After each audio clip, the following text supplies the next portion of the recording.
Hello, welcome back to Core Finance. I'm Matt Brown. I'm joined by Craig Erlam, Senior Market Analyst at OANDA, for the last show for the year, with yourself, I should say. Now, it's this time of the year, there's really not much going on, but you've picked out three things that are actually fairly active at the moment, which are quite interesting. Yeah, it's a lot. You do find it in a lot of these situations that things do just kind of freeze up just a little bit. The lack of this fundamental news driver. I think you've seen a lot of the central banks have wrapped things up just before Christmas to give themselves the holidays off. And yeah, so it's unusual that you get some movement in a number of different charts, but it does seem that there is still some life in them yet. Good stuff. So let's have a look at the first one, the Aussie Australian dollar, I should say, versus the dollar. Breaking out this downward trend, do you think? It looks as though we're potentially into correction mode. We had this big downward trend. We've mentioned previously the last low that we had was actually made on far less momentum.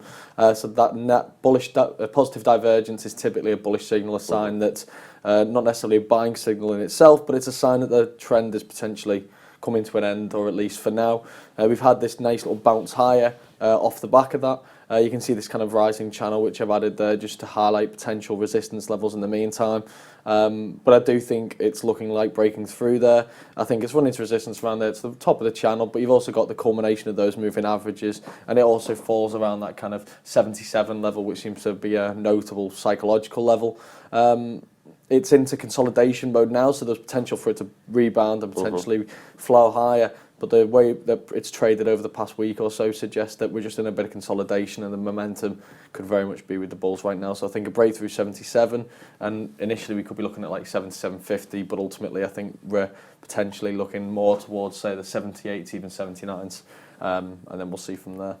Okay, moving on, we've got gold. I mean, it seemed like it was falling out of favour, and maybe this is dollar related, but it's had a bit of a resurgence over the past week or so. It's had a resurgence. I wonder whether it's a bit of a dead cat bounce. You look at, we've come through that 1260, which was holding for quite some time. That 1260 was the long-term, medium-term support from around August time. You also had the 200 and 233-day simple moving average there, so there was plenty to offer some support. We broke through here, which is a nice bearish signal.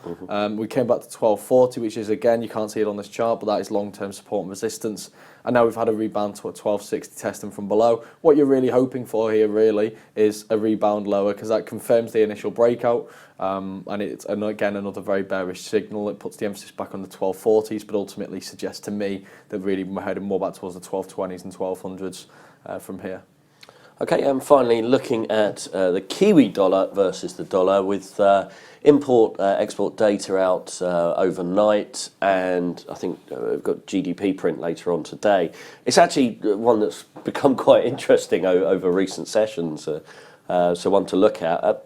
From a technical point of view, though, what's going on? Where could it head? Are we in open water here? Volatile? What's going to happen? Well, I actually think it's been a really interesting year for this particular pair, and it's just carried on recently. So we came back off the lows, and as we've just said with Aussie dollar, we made these new lows, but the lows were made on far less momentum. And again, you can see the indicators below, the moving average bands on the MACD histogram itself, the stochastic all saying the same thing. They're getting higher lows, just as we were hitting new lower lows there. Then we made a new higher low, and I think this is where we last spoke about this. It just made its first higher low, and I said, this looks to me as though we've kind of bottomed out and we're due a bit of a correction.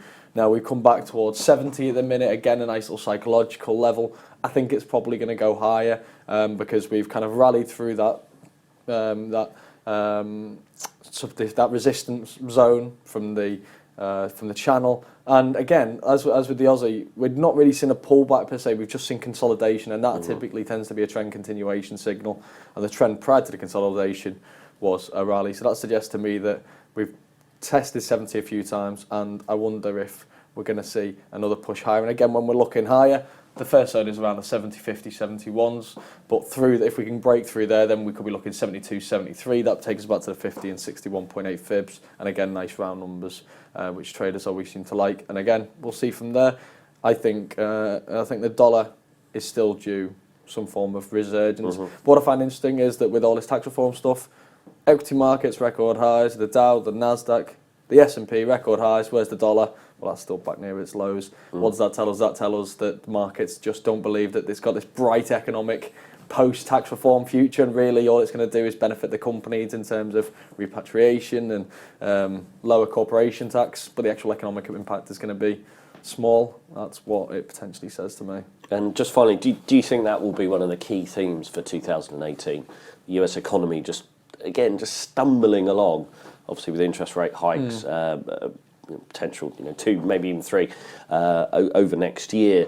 Do you think that will be a common theme? And equities, will they still be in favour and off to the races again? I think next year is going to be the year when Donald Trump is finally judged on what he's promised. We'll see whether there's any substance to what he's claims to have done, or if it's just a whole lot of noise and big promises with little actual delivery. And I think that's going to be the thing next year. I do think the Fed's going to push on with rate hikes. I think the economy is probably going to continue to grow at this between 2 and 3%. As always, you'll probably see a weak first quarter, weak second quarter, and a rebound in the third and fourth. That seems to have become a common thing for the US, and people panic and talk about recessions, and then all of a sudden it'll bounce back. But I think the global economy is just going to continue to tick along next year, and that's a positive ultimately. Yeah. Well, on that note, we look forward to having you back, obviously on Core Finance next year. But in the meantime, Craig, thanks for joining us. Thank you.